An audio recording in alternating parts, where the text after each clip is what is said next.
Hello everyone, नमस्कार। Start करते हैं दोस्तों आज का एडिटोरियल। मैं पिछले 2 दिन आपको एडिटोरियल नहीं करवा पाया, किन्हीं कारणों से।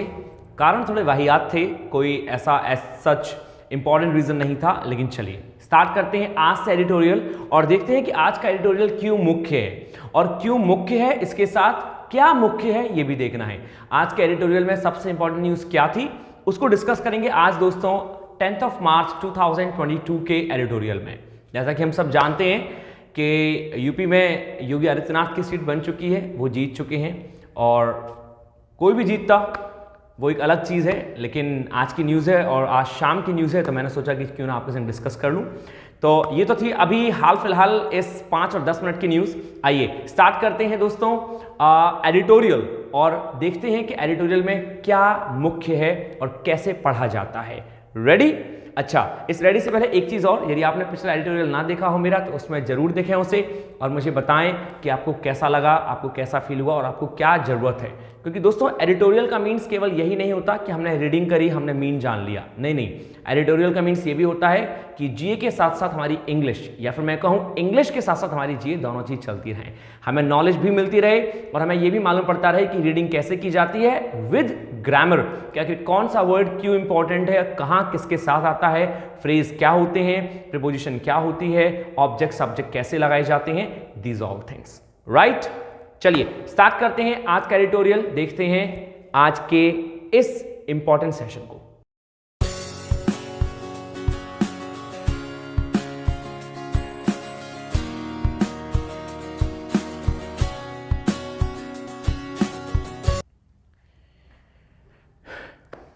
दोस्तों सबसे पहले टेस्ट योरसेल्फ। मैंने कुछ वोकैबुलरी लिखी हैं जो आज के एडिटोरियल में मुख्य हैं। यूं तो मैं आपको इसके मीन आसानी से बता सकता हूं और आप में से कुछ लोग जानते भी होंगे, लेकिन आपके लिए एक छोटा सा टास्क है।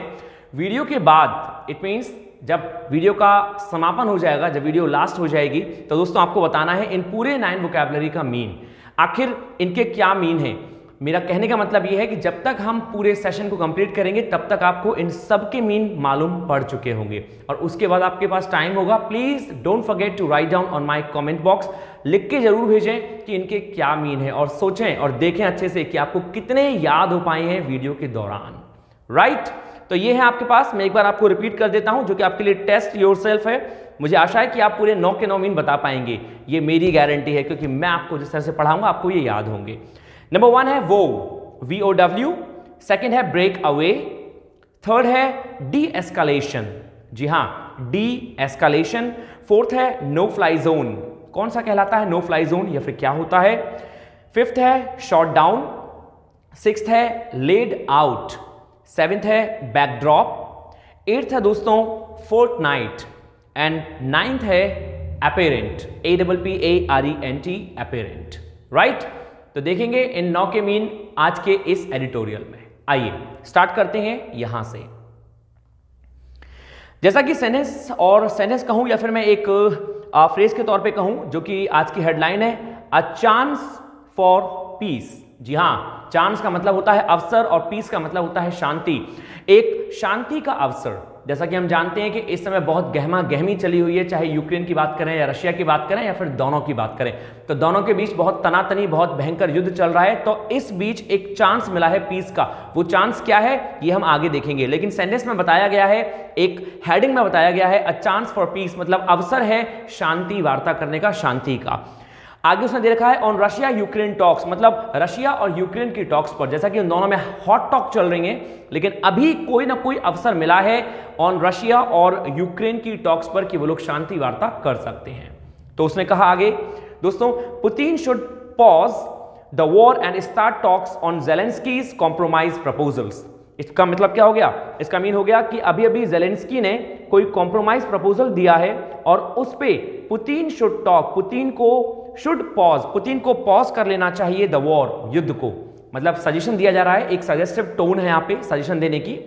ये भी दोस्तों एक लाइन नहीं कहूंगा मैं इसको, एक सेंटेंस नहीं कहूंगा, एक लाइन बताई गई है शॉर्ट में एज अ समरी कि क्या उसके अंदर है। तो इसमें दे रखा है पुतिन शुड पॉज, पुतिन को पॉज कर देना चाहिए, रोक देना चाहिए द वॉर, युद्ध को, एंड स्टार्ट टॉक्स, और चालू कर देनी चाहिए बातें ऑन ज़ेलेंस्कीज कॉम्प्रोमाइज प्रपोजल्स, जो ज़ेलेंस्की जो कि यूक्रेन के पीएम है उनकी बातों पर, मतलब उनके कॉम्प्रोमाइज प्रपोजल पर।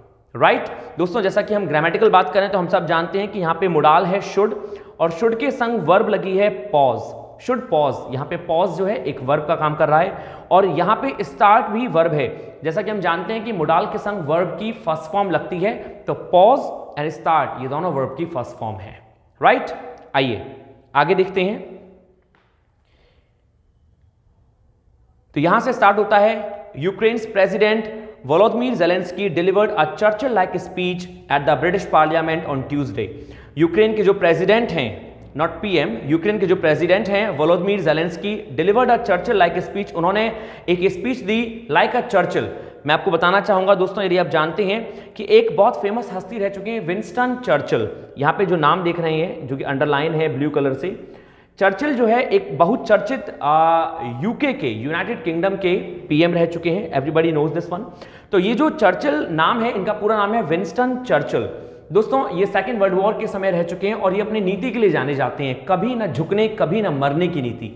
मतलब ये जब भी स्पीच दिया करते थे तो इनकी स्पीच बहुत गहमा गहमी वाली हुआ करती थी। गहमा गहमी इन द सेंस, ये कहते थे कि भाई कुछ भी हो जाए लेकिन हम बैकआउट नहीं करेंगे, यदि आए हैं युद्ध में तो अब तो होकर ही रहेगा। तो इसीलिए यहाँ पे वोलोदिमीर की जो तुलना की गई है वो चर्चिल से की गई है। फिर से कहना चाहूंगा मैं आपसे, यूक्रेन के जो प्रेसिडेंट हैं Volodymyr Zelensky delivered a Churchill like speech, उन्होंने एक स्पीच दी चर्चिल की तरह at the British parliament, British parliament में। चूंकि ब्रिटेन में दे रहे हैं और ब्रिटेन के पीएम रह चुके हैं चर्चिल, इसीलिए वहां पे चर्चिल का वर्ड यूज हुआ। ऑन ट्यूसडे, मंगलवार को, ट्यूसडे के दिन। जैसा कि हम जानते हैं कि डेज के लिए हम हमेशा दोस्तों ऑन का यूज करते हैं, आप हमेशा ध्यान रखें, चाहे मंडे से लेकर सैटरडे या संडे कोई भी दिन हो, on Sunday, on Monday, on Tuesday. आगे कह रहा है वो कि वोइंग, ये जो रेड वर्ड है दोस्तों इसी का मीन पूछा गया है, तो ध्यान रखेंगे। Vowing to fight to the end, मतलब प्रॉमिस करते हुए उन्होंने जो पार्लियामेंट में मंगलवार को स्पीच दी उसमें उन्होंने प्रॉमिस किया, प्रॉमिस करते हुए आईएनजी लगा है, पार्टिसिपल की तरह यूज है वोइंग। जहां भी आईएनजी लग जाता है उसका मतलब होता है होता, होते या होते हुए। आप हमेशा ध्यान रखें, यदि बिना हेल्पिंग वर्ब के आईएनजी आ रहा है और पार्टिसिपल का काम कर रहा है तो उसका मतलब होता है होते हुए। तो क्या करते हुए, ये वादा करते हुए, to fight to the end, कि भाई वो अंत तक लड़ेंगे।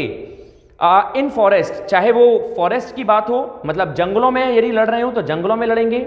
फील्ड्स, चाहे वो फील्ड्स में लड़ें, चाहे फॉरेस्ट की बात हो, चाहे फील्ड्स की बात हो, एंड स्ट्रीट्स, और चाहे सड़कों की और गलियों की बात हो। मतलब भाई उन्होंने एक बात तो सिंपल सी कर दी, वोलोदिमीर ज़ेलेंस्की जो कि प्रेसिडेंट हैं यूक्रेन की, उन्होंने कहा पार्लियामेंट में ब्रिटेन में कि भाई हम, मतलब यूक्रेन के लोग लास्ट तक लड़ेंगे, चाहे जंगलों में लड़ना पड़े, चाहे फील्ड्स मैदानों में लड़ना पड़े, और चाहे स्ट्रीट्स अपनी खुद की गलियों में लड़ना पड़े, लेकिन हम हार नहीं मानेंगे। आगे देखते हैं, राइटर ने कहा बट, लेकिन दोस्तों बट लग गया तो मतलब कॉन्ट्राडिक्शन आ गया, मतलब यहां से बात जो है वो कहीं ना कहीं अलग जाएगी। बट आवर्स बिफोर, लेकिन घंटों पहले, आवर्स मतलब कुछ घंटों पहले, हिज स्पीच, उनकी जो स्पीच थी थ्रू वीडियो कॉन्फ्रेंसिंग, जो कि वीडियो कॉन्फ्रेंसिंग के द्वारा हुई थी, तो भैया क्या थी, he sent the clearest signal, उन्होंने एक सिग्नल दिया, उन्होंने एक क्लू दिया to Russian president Vladimir Putin, Russia के जो प्रेसिडेंट है व्लादिमीर पुतिन को। और भाई क्या सिग्नल दिया, इन एन इंटरव्यू, एक इंटरव्यू में, that he was ready to compromise, कि वो तैयार हैं किसके लिए, कॉम्प्रोमाइज करने के लिए। किस पर, on the most sensitive issues, जो कि सबसे गहमा गहमी वाले मुद्दे चल रहे हैं उन इश्यूज पर, such as Ukraine's bid to join NATO. यहां से समझेंगे, लेकिन पहले मैं फिर से रिपीट कर देता हूं आपके लिए। मतलब अभी तक तो ज़ेलेंस्की ये कह रहे थे कि भाई हम कैसे भी करके, ब्रिटिश पार्लियामेंट में उन्होंने जो स्पीच दी थी उसमें कहा था कि हम कैसे भी करके युद्ध लड़ेंगे, चाहे किसी भी तरीके से, चाहे फॉरेस्ट हो, चाहे फील्ड हो, और चाहे स्ट्रीट हो, ऐसा उन्होंने कहा था। लेकिन अभी कुछ घंटे पहले एक न्यूज आई और उसमें ये स्पष्ट किया उन्होंने कि मैं बात करना चाहता हूं प्रेसिडेंट व्लादिमीर पुतिन, जो कि रशिया के प्रेसिडेंट हैं, उनसे एक इंटरव्यू में, और उन्होंने कहा कि मैं तैयार हूं, मतलब वो तैयार हैं किसके लिए, कॉम्प्रोमाइज करने के लिए। एक बहुत अच्छी बात है। On the most sensitive issues, जिस इशू पे युद्ध चल रहा है उस इशू पे वो बात करने को तैयार हैं। अब वो इशू क्या क्या है, such as Ukraine bid to join NATO, जैसा कि यूक्रेन ने दावा किया था कि भाई हम नाटो के मेंबर बन के रहेंगे, हमें नाटो का मेंबर बनना है, उस बात के लिए, मतलब शायद वो ना बने, उस बात पे उनको बात करनी है। And the status of Russian controlled Crimea, और उनको बात करनी है कि जो स्टेटस है रशिया कंट्रोल्ड जो कि यूक्रेन का पार्ट है क्रीमिया, जो कि अब नहीं है, अब वो रशिया का पार्ट है, तो जो रशियन कंट्रोल्ड क्रीमिया है उस पर बात करनी है उसको। एंड द ब्रेक अवे, और हटाने के लिए, ब्रेक अवे का मतलब होता है दोस्तों ब्रेक अवे करना, सेपरेट कर देना, किसको? Donetsk and Luhansk republics. Donetsk और लुशांक जो है दोस्तों ये एक अलग टेरिटरी है यूक्रेन साइड की। तो उन्होंने कहा रिपब्लिक मतलब स्वतंत्र, तो उसने सेंटेंस में क्या कहा? उसने कहा कि वो बात करेंगे 3 टॉपिक्स पे। नंबर 1 बात करेंगे कि भाई Ukraine bid to join NATO, जो यूक्रेन ने कहा था कि नाटो में ज्वाइन करेगा, इस बात के लिए बात करना चाहते हैं पुतिन से। वो कौन? Volodymyr Zelensky. दूसरा जो टॉपिक है वो है रशिया कंट्रोल क्रीमिया, जो रशियन कंट्रोल्ड क्रीमिया है उस पर जो भी पुतिन की बात रही होगी कि भाई हम नहीं छोड़ेंगे इसको या नहीं देंगे, उस पर बात करना चाहते हैं। और तीसरा कि वो सेपरेट कर देंगे यूक्रेन से डोनेस्क को और लुशांक को रिपब्लिक घोषित कर देंगे, उनको स्वतंत्र घोषित कर देंगे, उनका अपना एक स्टेटस दे देंगे उनको। इन तीनों टॉपिक पे वो बात करने को तैयार हैं। आशा करता हूं कि आपको ये पैराग्राफ समझ में आया होगा, right?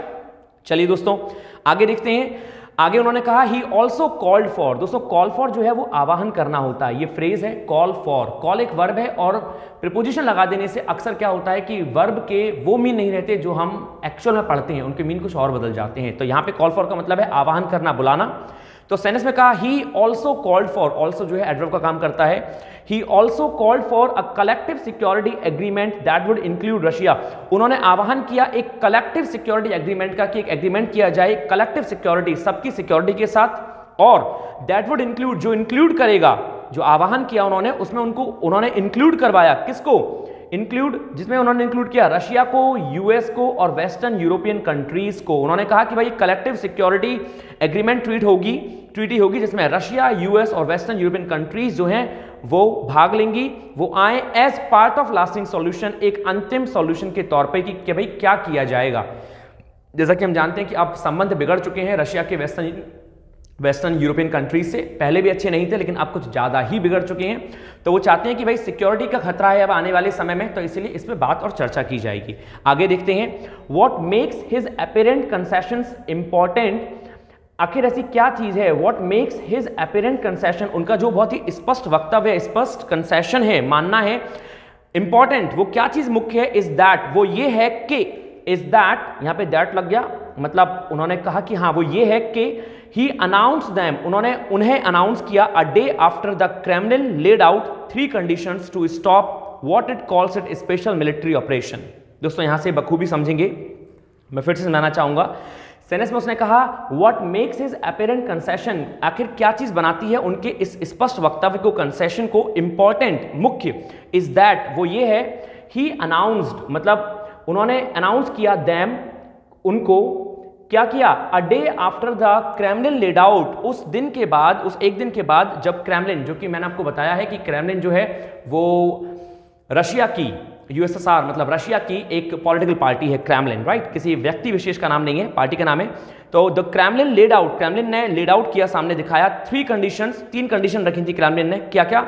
To stop what it calls it special military operation in Ukraine, मतलब उन्होंने कहा कि भाई मैं इस बात को, मंतव्य को स्पष्ट करता हूं कि 3 कंडीशंस टू स्टॉप की, वो जो 3 कंडीशन है लेड आउट जो रखी गई हैं टू स्टॉप करने के लिए, व्हाट इट कॉल्स इट, जो उसको बताती हैं special military operation in Ukraine की, जो स्पेशल मिलिट्री ऑपरेशन है यूक्रेन में उसको स्टॉप कर दिया जाए। इस बात के लिए मैं इन 3 कंडीशन को मानने को तैयार हूं। मतलब आखिर क्यों? ज़ेलेंस्की का भी तो कोई ना कोई स्वार्थ होगा मानने के लिए, तो वो चाहते हैं कि भाई इस मिलिट्री ऑपरेशन को बंद कर दिया जाए, जिसपे हम इन 3 चीजों पे बातें कर सकते हैं। फिर से एक बार कहूंगा, what makes his apparent concession, ऐसी क्या चीज बनाती है उनके इस कंसेशन को, जो उन्होंने बात रखी है बहुत स्पष्ट, इंपॉर्टेंट, मुख्य। इज दैट, वो ये है, ही अनाउंस्ड दैम, उसने अनाउंस किया रशियन लोगों को या रशियन पार्टी को, अ day after the Kremlin laid out 3 conditions, उस दिन के बाद जब क्रेमलिन ने वो 3 कंडीशंस रखी थी, to stop what it calls it, stop करने के लिए जो वो बुलाते हैं special military operation in Ukraine, जो उन्होंने यूक्रेन में एक स्पेशल मिलिट्री ऑपरेशन रखा है उसको खत्म करने के लिए उन्होंने कंसेशन किया। आगे देखते हैं दोस्तों, आगे उन्होंने कहा यहां पे it wants Kyiv to accept Crimea as a Russian territory, मतलब इट वांट्स, ये मेरा मार्कर पेन जो है ये कहीं खो गया, हाँ यहाँ पे आ गया दोस्तों, it wants Kyiv to accept Crimea as a Russian territory, मतलब इट वांट्स, ये चाहता है कीव को कि कीव एक्सेप्ट करे क्रीमिया को एज अ रशियन टेरिटरी, कि क्रीमिया जो है वो क्या है, एज अ रशियन टेरिटरी, एक रशियन टेरिटरी की तरह काम करे। Recognise Donetsk and Luhansk in independent republic, मतलब भाई सिंपल सा है, वो जो कंडीशन रखी थी रशिया ने वो क्या क्या है, पहली यूक्रेन के लिए कंडीशन है, तो इट वांट्स, मतलब रशिया, ये जो इट आया है दोस्तों ये रशिया के लिए आया है, आप ये ध्यान रखेंगे। काफी लोगों को डाउट होता है कि ये प्रोनाउन कैसे आते हैं, तो देशों के लिए हम इट का यूज करते हैं। तो सेनेस में उसने कहा हमसे इट वांट्स, रशिया चाहता है कीव टू एक्सेप्ट क्रीमिया, के कीव जो है एक्सेप्ट करे क्रीमिया को as a Russian territory, Russian territory की तरह, मतलब रशिया का भाग है वो। रिकॉग्नाइज डोनेस्क, और डोनेस्क और लुशांक को वो रिकॉग्नाइज दे, वो एक अभिव्यक्ति, एक पद दे दे, किस बात का, एज इंडिपेंडेंट रिपब्लिक, एक स्वतंत्र राष्ट्र की तरह। And amend the country's constitution to drop attempts, और अपने कॉन्स्टिट्यूशन में, संविधान में एक अमेंडमेंट करे, एक सुधार करे, किस बात का, to drop attempts to join any bloc, कि वो किसी भी प्रकार के ब्लॉक को अटेम्प्ट, मतलब सराहना नहीं देंगे, एंटरटेनमेंट नहीं करेंगे। एंड रीइंस्टेट इट्स न्यूट्रलिटी, और वो बनाए रखेंगे वो जैसे हैं, मतलब वो नाटो, यहाँ पे ब्लॉक का मतलब है नाटो, वो किसी के भी मेंबर नहीं बनेंगे, ये रशिया की शर्त है दोस्तों। उसने साफ साफ कहा कि रशिया चाहता है कि भाई हम किसी के भी मेंबर ना बने, जैसे हम पहले थे न्यूट्रल, किसी की साइड नहीं थे, अपनी खुद की कंट्री के लिए बने हुए थे, हम वैसे ही बने रहेंगे, हम किसी भी नाटो जैसे संघ का मेंबर नहीं बनेंगे। सिंपल है। मैं फिर से एक बार कहना चाहूंगा, यहां पे सेनेस में उसने साफ साफ कहा दोस्तों, इट वांट्स, रशिया चाहता है कीव टू एक्सेप्ट क्रीमिया, के कीव क्रीमिया को एक्सेप्ट करे एज अ रशियन टेरिटरी की तरह। रिकॉग्नाइज, और मान्यता प्रदान करे, रिकॉग्नाइज का मतलब होता है मान्यता प्रदान करे डोनेस्क और लुशांक को एक इंडिपेंडेंट रिपब्लिक नेशन की तरह। एंड अमेंड, और सुधार करे कंट्री के संविधान में, टू ड्रॉप अटेम्प्ट्स, कि वो उन सब चीजों को ड्रॉप कर देंगे, टू ज्वाइन एनी ब्लॉक, कि वो किसी भी नाटो जैसे संग्रह का या किसी भी ब्लॉक को ज्वाइन करने के लिए। एंड रीइंस्टेट, और खुद अपनाएंगे दोबारा इट्स न्यूट्रलिटी, न्यूट्रल होने की कंडीशन, मतलब हर कंडीशन में वो न्यूट्रल होंगे। ऐसा नहीं है कि कहीं किसी के संग चले गए, कहीं कभी किसी के संग मिल गए, ऐसा बिल्कुल नहीं करेंगे, ये रशिया की मांग है। सिंपल। आइए, तो मेरे नाम से इसमें ग्रामेटिकल जैसा ऐसा कुछ नहीं था। नेक्स्ट पैराग्राफ देखते हैं।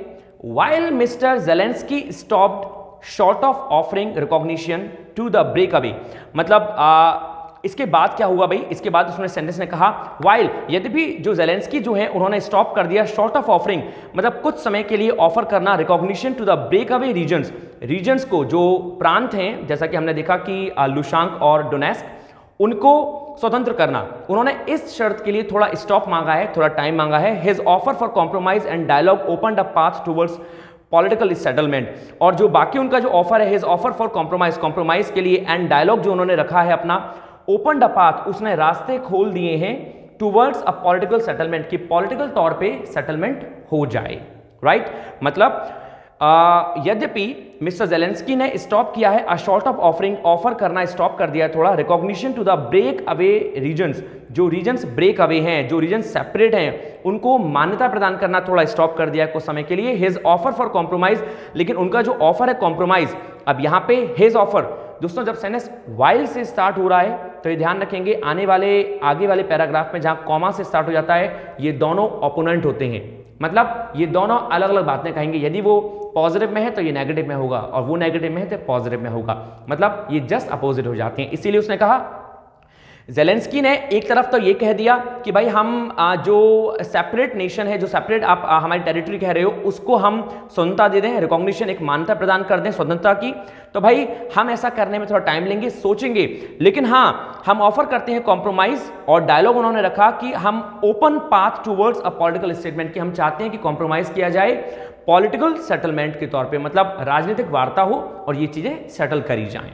आगे उसने कहा, the Russian foreign ministries statement on Wednesday, Russian foreign जो मिनिस्ट्री है उसका जो स्टेटमेंट है वेडनेसडे को, वो क्या है, that it's goals would be better achieved, कि उनका जो गोल है would be better achieved through talks also signals, कि वो आशा करते हैं कि इन बातों से उनका जो गोल है वो आसानी से पूरा हो जाएगा। ऑल्सो सिग्नल्स होप, और वो कहते हैं कि हाँ मुझे लगता है कि एक आशा है फॉर आ डेस्कालेशन, मतलब डी एस्कालेशन, जैसा कि एस्कालेशन का मतलब होता है चढ़ाई, और डी लग गया तो नेगेटिव बन गया। आप ध्यान रखेंगे दोस्तों, जहां भी वर्ड में एक वर्ड आ जाए डी, ये मार्कर, यस, जहां भी वर्ड में आ जाए डी, तो दोस्तों डी जो है वो एक नेगेटिविटी दिखाता है। क्या दिखाता है? नेगेटिविटी।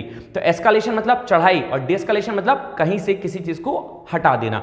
तो उन्होंने कहा कि मुझे आशा है कि टॉक्स के द्वारा, बातों के द्वारा चीजें जो हैं वो साफ हो जाएं, चीजें शांति वार्ता में बदल जाएं। ऑल्सो सिग्नल्स, और ये भी उन्होंने एक सिग्नल दिया होप का, मतलब आशा की किरण दी, क्या कि फॉर अ डिएस्केलेशन, कि यदि ऐसा होता है तो वहां से डिएस्केलेशन हो जाएगा, मतलब सेना को हटा लिया जा सकता है, जो कि सेना इस समय पूरी तरफ से उन्होंने यूक्रेन को घेर रखा है। राइट, सिंपल था। आइए नंबर नेक्स्ट देखते हैं।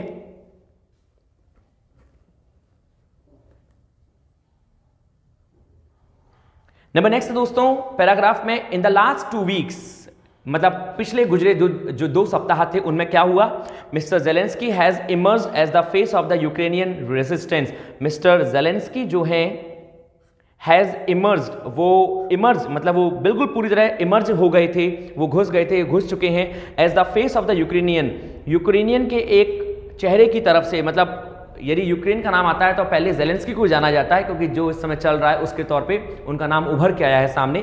तो इन द लास्ट 2 वीक्स, पिछले 2 हफ्ता में, mister Zelensky has emerged as the face of the Ukrainian resistance. जो यूक्रेनियन की बाधा है, एक यूक्रेन की जो रुकावट है, उसके चेहरे के तौर पे मिस्टर जेलेंस्की जो हैं वो सबके सामने आए हैं। But he is also in a difficult situation, लेकिन क्या करें, वो व्यक्ति भी बहुत डिफिकल्ट सिचुएशन में है। तो राइटर ने कहा the Russian advances are slow giving Russia's relative power.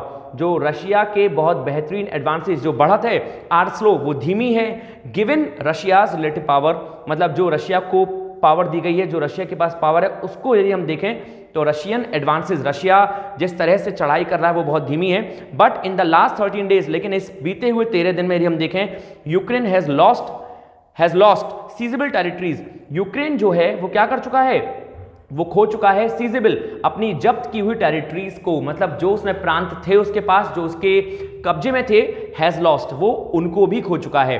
From its northern border with Belarus, यदि हम बात करें यूक्रेन के नदर्न बॉर्डर से, तो जो नदर्न बॉर्डर में दोस्तों बेलारस है, वहां से लेके to its south western Black Sea coast, south western Black Sea coast तक वो सब कुछ खो चुका है यूक्रेन। मतलब इन 13 दिनों में दोस्तों बहुत भयानक सिचुएशन बन चुकी थी।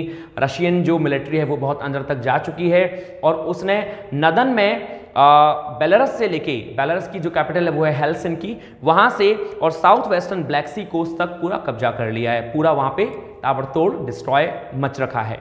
तो सैनिक ने कहा, यहां तक क्लियर होगा आपको। आगे कह रहा है, Russia has not taken any major Ukrainian city. Well, एक बात तो है कि रशिया ने अभी तक कोई भी मेजर यूक्रेनियन सिटी पे, यूक्रेन की किसी भी मेजर सिटी पे क्या नहीं किया है, मतलब उसको कब्जे में नहीं लिया है। तो सैनिक कह रहा है, Russia has not taken, present perfect verb है, हैज के संग third form, any major Ukrainian city. Russia ने अभी तक कोई भी यूक्रेन की मेजर सिटी को नहीं लिया है, एक्सेप्ट खैरसन, जो खैरसन जो कि यूक्रेन की सिटी है, केवल उसके अलावा इन द साउथ में यूक्रेन की खैरसन है, केवल उसको लिया है।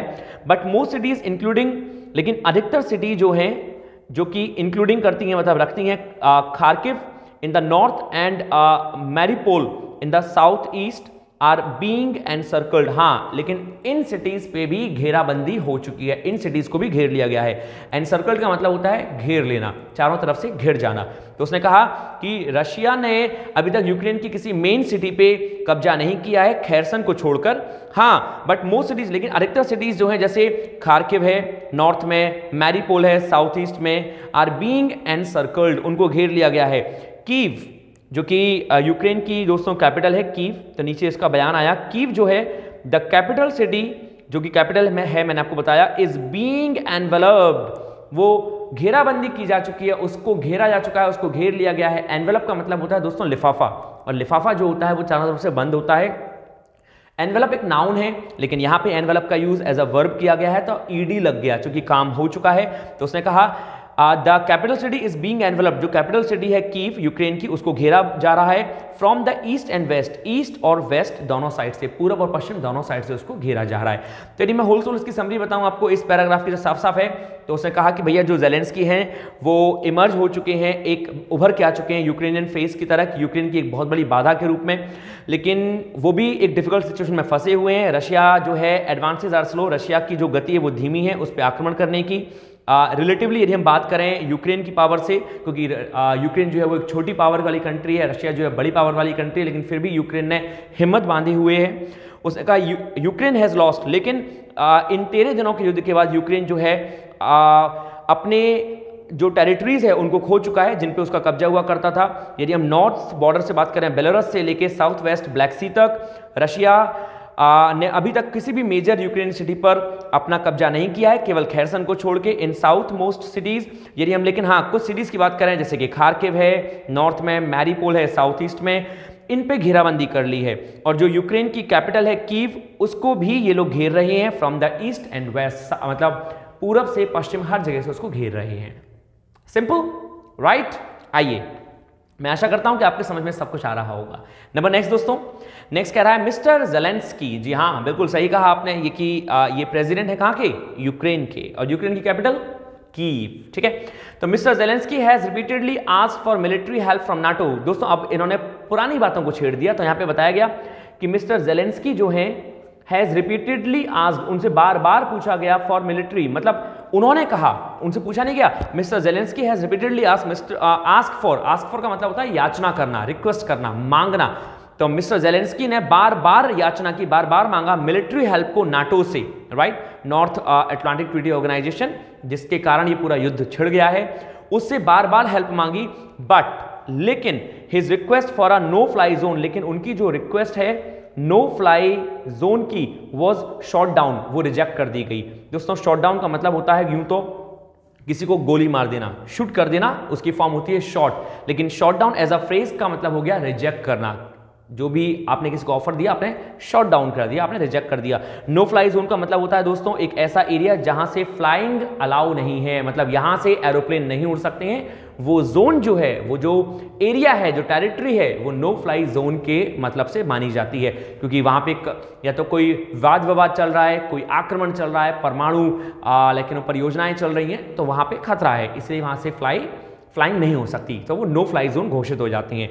तो उसने क्या कहा, लेकिन उसकी जो रिक्वेस्ट है, but his request for a no fly zone was shot down, वो ठुकरा दी गई नो फ्लाई जोन की। But his request for a no fly zone was shot down. Even the Polish, यहाँ पे दोस्तों पॉलिश का मतलब कोई जूते की पॉलिश से नहीं है, पोलैंड के जो लोग हैं वो पॉलिश कहलाते हैं, तो पोलैंड कंट्री को हम बोल सकते हैं पॉलिश। तो उसने कहा इवन द पॉलिश, किसी कंट्री के आगे यदि आप द को लगा दें, किसी कंट्री के नेम के आगे, नेम के आगे मतलब मैं कहूँगा कि जैसे आपने किसी के नाम के आगे द लगा दिया तो दोस्तों वो कंट्री को दिखाता है। जैसे मैंने हिंदी कहा और मैंने द हिंदी लगा दिया तो वो हिंदुस्तान के लोग हैं, वो हिंदुस्तान को दिखाएगा, राइट। आपने इंग्लिश कहा, इंग्लिश मतलब अंग्रेजी, लेकिन द इंग्लिश कह दिया आपने तो द इंग्लिश का मतलब हो गया अंग्रेज लोग, मतलब यूके के लोग द इंग्लिश कहलाएंगे। तो ऐसे ही उसने कहा even the Polish offer to send, और इवन जो पॉलिश गवर्नमेंट है, जो पोलैंड की गवर्नमेंट है, उसने भी ऑफर किया टू सेंड इट्स फ्लीट, कि वो अपने एक बेड़े को भेजे, कहां पे, ऑफ मिग-29 के jet fighters was dismissed by the US, कि उन्होंने कहा कि भाई हमारी तरफ से भी ऑफर है कि हम मिग-29 जो है जेट फाइटर्स लड़ने के लिए भेज देंगे यूक्रेन की तरफ से, लेकिन उसको भी डिसमिस कर दिया गया, किसके द्वारा, यूएस के द्वारा। मतलब यूएस ने दोनों ही चीज के लिए मना कर दिया, नो फ्लाई जोन घोषित कर दिया, और दूसरा डिसमिस कर दिया जेट फाइटर्स को, कि भाई यूक्रेन कोई भी मदद पोलैंड कोई भी मदद नहीं करेगा यूक्रेन की फिलहाल।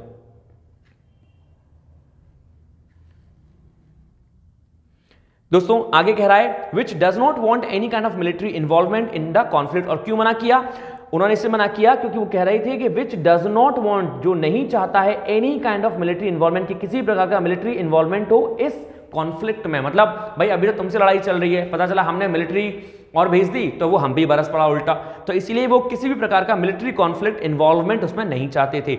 सो द प्रैक्टिकल सॉल्यूशन, इसीलिए इन सब चीजों को मद्देनजर रखते हुए जो प्रैक्टिकल अप्रोच बनी कि हाँ भैया अब तो क्या करें, कुछ है ही नहीं, ये तो ससुरे धोखेबाज निकले, तो जिन्होंने धोखा दे दिया, इसीलिए ज़ेलेंस्की ने सोचा। सो द प्रैक्टिकल जो सॉल्यूशन है वो क्या है, वो भैया ये है बिफोर मिस्टर ज़ेलेंस्की के सामने, इज टू टेक एडवांटेज, की वो लाभ उठा ले, of Ukraine's initial resistance and seek, कि यूक्रेन के लिए जो बाधा बनी हुई है, एंड सीक, और खोज ले सॉल्यूशन थ्रू टॉक्स, किसका, बातों का। भाई पहले जो है ज़ेलेंस्की बात करना चाहते नहीं थे, जब कितनी वार्ता के लिए सोचा कि नहीं ठीक है मैं तो लड़ूंगा, मैं तो मरूंगा, मैं तो बिल्कुल घुस जाऊंगा। उन्होंने यूक्रेन की पब्लिक के अंदर भी एक राष्ट्रवादिता का एक जोश घोल दिया कि तुम्हें लड़ना है। लेकिन अब जब उनको लगा कि मैं सब हार गया हूं, सब आक्रमण हो गया है, कोई मेरी हेल्प नहीं कर रहा, तो अब उनके पास जो सॉल्यूशन है वो क्या है, केवल पीस टॉक का, कि भाई चलो ठीक है बात कर ही लेते हैं। तो finally but this is good कि भाई बात तो हो कोई तरह। तो वही सेंटेंस में कहा गया कि सॉल्यूशन थ्रो टॉक्स, की थ्रो मतलब टॉक्स के थ्रू कोई ना कोई बात निकले अगेंस्ट दिस बैकड्रॉप। यदि हम इस बैकग्राउंड के अलावा देखें, बैकड्रॉप का मतलब होता है कोई भी बैकग्राउंड, बैकग्राउंड मतलब पीछे का जो भी एक बैकग्राउंड तैयार किया गया, भाई तुम किस बैकड्रॉप से हो, मतलब तुम्हारा क्या बैकग्राउंड है, तुम्हारे पापा ये हैं, मम्मी ये हैं, दादाजी ये हैं, बैकड्रॉप कहलाता है। तो उसने कहा अगेंस्ट दिस बैकड्रॉप, यदि हम इस बैकड्रॉप के मद्देनजर अलग से देखें तो his comment about Ukraine dropping it's NATO bid is a welcome step. तो भैया एक सीधी सी बात है कि उनका जो कमेंट है about Ukraine dropping it's NATO, की यूक्रेन जो है वो ड्रॉप कर रहा है, मतलब वो नहीं बनेगा मेंबर नाटो का, इज अ वेलकम स्टेप, वो एक बहुत अच्छा सराहनीय स्टेप है, स्वागतोत्सुक स्टेप है कि भैया स्वागत करने वाला कि हाँ चलो कुछ तो समझ में आया, कम से कम ये चीजें शांति वार्ता की ओर अग्रसित कर रही हैं। सिंपल। आइए नंबर नेक्स्ट दोस्तों, नंबर नेक्स्ट कह रहा है but the question is whether mister Putin would take this. अब भैया यहां पे बात घूम गई, यहां पे सेंटेंस में कहा राइटर ने कि बट द क्वेश्चन इज, लेकिन क्वेश्चन भैया यहां खत्म नहीं होता, क्वेश्चन तो अब चालू हुआ है, is whether mister Putin would take this, कि क्या मिस्टर पुतिन जो है इस बात को मानेंगे एंड बी रेडी और तैयार होंगे फॉर डी एस्केलेशन, वहां से अपनी सेना को हटाने के लिए। इफ रशिया हैड एक्सपेक्टेड, यदि Russia expected a quick collapse, यदि रशिया कोलैप्स के लिए एक्सपेक्टेशन आशा रख चुका था ऑलरेडी, उसने की होगी ऑफ द यूक्रेनियन गवर्नमेंट, कि वो यूक्रेनियन गवर्नमेंट को ढा ही देगा, तो क्या है it has been proved wrong, तो वो क्या हो गया, वो रॉन्ग प्रूव हो गया। मतलब यदि रशिया ने ये सोचा कि भैया if Russia had expected a quick collapse of the Ukrainian government, कि वो यूक्रेन की गवर्नमेंट को चुटकी में मसल देगा, छोटा सा तो है, मैं दिखा दूंगा इसको, बहुत मुश्किल मतलब बहुत ही आसानी से कुचल देगा, तो it has been proved wrong. तो भैया ये बहुत रॉन्ग प्रूव हो गया, क्योंकि युद्ध होते होते दोस्तों एक 13 दिन हो गए, फोर्टनाइट हो चुकी है, मतलब 13-14 दिन हो गए हैं और अभी यूक्रेन को इन्होंने पूरी तरह से हराया नहीं है, मतलब यूक्रेन में दम है लड़ने की। तो यूक्रेन ने उनको प्रूव रॉन्ग कर दिया है कि भाई हम इतने आसानी से नहीं मरने वाले। नियरली अ फोर्टनाइट, लीजिए अभी मैंने एक नाम लिया फोर्टनाइट का आ गया, लगभग 14 दिन हो चुके हैं इस विवाद को। नियरली का मतलब यहाँ पास में नहीं है, यहाँ पे है मतलब लगभग 14 दिन जो हैं वो हो चुके हैं इस कॉन्फ्लिक्ट को। Has taken a huge toll on Russia's economy, जिसने रशिया की इकोनॉमी को टॉल कर दिया है, टॉल का मतलब चार्ज कर दिया है, मतलब गिरा दिया है। 14 दिन में रशिया की इकोनॉमी जो है वो काफी नीचे जा चुकी है।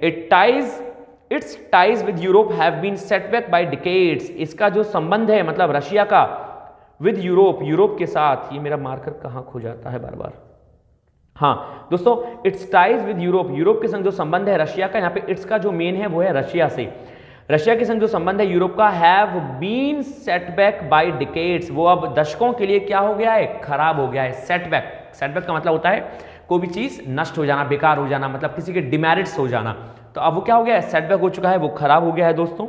अब इसको आगे देखते हैं, continuing this war endlessly does not serve anybody's interest, यदि इस वॉर को, यदि इस युद्ध को कंटिन्यू करते हैं आगे काफी दिनों के लिए, एंडलेसली काफी अंत तक, तो डज नॉट सर्व, ये एनीबडीज इंटरेस्ट, ये किसी के हित में नहीं रहेगा, ये किसी के भी हित को नहीं बख्शेगा, मतलब किसी का भी हित नहीं होने वाला है इसमें।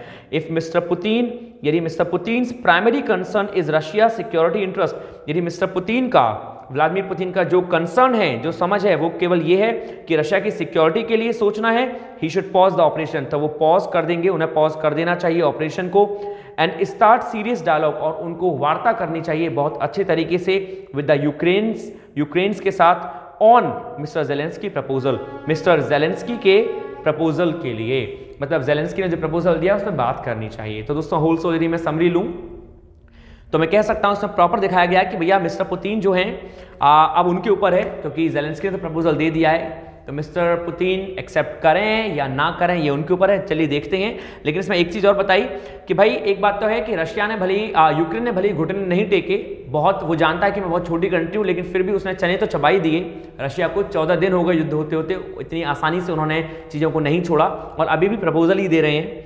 तो उसने कहा कि अब तो खैर रशिया के ऊपर है, पुतिन के ऊपर है कि वो क्या करना चाहेंगे, लेकिन मैं फिर भी बात करना चाहता हूँ। और हाँ, उसने साथ में ये भी कहा कि भाई ये तो है कि यूरोप के रशिया के संग संबंध जो हैं वेस्टर्न कंट्रीज के खराब हैं, और लेकिन आगे के लिए ये और भी संबंध खराब हो जाएंगे, इसलिए वॉर यदि कंटिन्यू करते हैं तो इसमें किसी का भी भला नहीं है, किसी का भला नहीं होगा, इसमें इंटरेस्ट किसी का नहीं है। इसलिए मिस्टर पुतिन को चाहिए कि वो क्या करें, वो यदि अपने देश के नागरिकों की सुरक्षा चाहती हैं, उन पे बात करना चाहते हैं, सुरक्षित तो हैं खैर, लेकिन फिर भी बात करना चाहते हैं, तो वो प्लीज़ ज़ेलेंस्की की बात को अपनाएं, वो माने प्रपोजल को, और जो भी उनको बात करनी है वो बात करें, क्योंकि वो तैयार हैं उस प्रपोजल के लिए ज़ेलेंस्की। राइट, मैं आशा करता हूं दोस्तों कि आपको यहां तक बहुत अच्छे से समझ में आया होगा सेंटेंस। तो दोस्तों ये था एंड, जो आज का पैसेज था, आज का पैराग्राफ था, और वही आशा की बात कि आपको प्रॉपर अच्छे समझ में आया होगा। लेकिन हाँ, मैं फिर भी चाहूँगा कि यदि आपको कोई भी चीज़ है जो समझ में ना आई हो, चाहे ग्रामर हो या पढ़ाने का वे हो, whatever, so please don't try to forget and please mention your comment on my comment box, जैसा भी आपको लगा। राइट एवरीबॉडी, ग्रामेटिकल इसमें ऐसा कुछ नहीं था, मैंने आपको शुरू में समझाया कि कैसे आईएनजी लगता है, और सब्जेक्ट ऑब्जेक्ट ये हम लोग धीरे धीरे समझते रहेंगे। लेकिन हाँ, मेरी इससे पहले की बात करूं तो आपको एक चीज़ ध्यान रखनी है, मैंने आपसे ये जो वोकैब पूछी थी, आपको इनके आंसर्स मुझे जरूर भेजने हैं कि आप में से कितने लोग हैं जो इसके आंसर सही बता देंगे। राइट, तो वीडियो को आप पॉज कर सकते हैं, क्योंकि मैं एक बार आपको इसके आंसर बता देता हूं और आप एक बार मैच कर लेंगे। दोस्तों नंबर 1 है VOW, जिसका मतलब होता है प्रॉमिस, तो ध्यान रखेंगे, वो मीन्स प्रॉमिस। सेकंड था दोस्तों हमारा ब्रेक अवे, और ब्रेक अवे का मतलब होता है सेपरेट करना या पार्टेड। जैसा कि हमने देखा उसमें बताया गया था कि जो यूक्रेन के जो 2 टेरिटरीज हैं जिनका नाम है उनका नाम क्या था दोस्तों, उनका नाम यहाँ पे दे रखा था डोनेस्क और लुशांक। तो डोनेस्क और लुशांक के लिए उन्होंने क्या कहा था, उन्होंने कहा था ब्रेक अवे, सेपरेट करने की बात कही थी। तो यहाँ पे सेंटेंस में ब्रेक अवे का मतलब क्या आ जाएगा, ब्रेक अवे का मतलब हो जाएगा पार्ट करना, सेपरेट करना। थर्ड है डी एस्कालेशन। डी एस्कालेशन का मतलब होता है दोस्तों किसी भी चीज को हटा देना, मतलब मूव बैक करना, पीछे हट जाना। यदि सेना लगाई हुई है तो उसको पीछे हटा लें, डी एस्कालेशन। एस्कालेशन मतलब चढ़ाई, एस्केलेटर सिंपल है, एस्केलेटर किस लिए होती है, ऊपर चढ़ने के लिए सीढ़ियां, और मतलब जो एस्केलेटर होती है मशीन लगी होती है, और डी एस्केलेशन मतलब नीचे की ओर, तब मूव बैक हो जाना। नंबर नेक्स्ट है no fly zone. No fly zone दोस्तों सिंपल है, फ्लाइंग एक्टिविटी जहां रिस्ट्रिक्ट कर दी जाए, जहां फ्लाइंग एक्टिविटी रोक दी जाए, वो कहलाता है no fly zone. Number next है शॉट डाउन, जिसका मतलब होता है रिजेक्ट करना, रिजेक्ट को कहते हैं शॉट डाउन। जैसा मैंने बताया कि शॉट डाउन का मतलब होता है टू शूट समवन, लेकिन फ्रेज के तौर पे लें तो शॉट डाउन का मतलब है रिजेक्ट करना। नेक्स्ट है दोस्तों लेड आउट। लेड आउट का मतलब सिंपल है किसी के सामने कुछ प्रेजेंट करना। लेड आउट मीन्स प्रेजेंट करना। मैं आपको समझाना चाहूंगा, जैसा कि यहाँ पे एक वर्ड था लेड आउट, कहाँ गया, हाँ जी ये रहा। तो उन्होंने क्या कहा था, what makes his apparent concession important is that he announce them a day after the Kremlin laid out 3 conditions. कि क्रेमलिन जो है, जो रशिया की जो गवर्नमेंट है, उन्होंने लेड आउट की 3 कंडीशन, उन्होंने सामने रखी थी 3 conditions to stop what it calls its special military condition, कि वो स्टॉप करे इन चीजों को यदि वो 3 चीजें कंडीशन मान लेता है यूक्रेन। तो लेड आउट मतलब to present in front of, सामने रखना कोई चीज। दोस्तों इसके बाद था हमारा लेड आउट के बाद था दोस्तों बैकड्रॉप। जी हाँ, बैकड्रॉप, राइट एग्जैक्टली। तो बैकड्रॉप का मतलब होता है background, right. The meaning of backdrop देखा था हमने, बैकग्राउंड। फोर्टनाइट हम सभी जानते हैं 14 दिन की जो रात होती है, मतलब 14 दिन का समय, वो होता है फोर्टनाइट। एंड द लास्ट है दोस्तों apparent, and the meaning of apparent is distinct and clear. कोई भी चीज जो बहुत ही स्पष्ट हो वो कहलाती है अपेरेंट। इसमें एक वर्ड मैंने नहीं लिखा, शायद उस पर अंडरलाइन किया था कि नहीं किया था, मुझे ध्यान आ रहा है, सेटबैक। दोस्तों सेटबैक का मतलब होता है फेलियर, राइट। ये मैंने पूछा नहीं है, लेकिन 10th में हो सकती है ये। सेटबैक मीन्स फेलियर, असफलता, किसी की भी असफलता कहलाती है सेटबैक।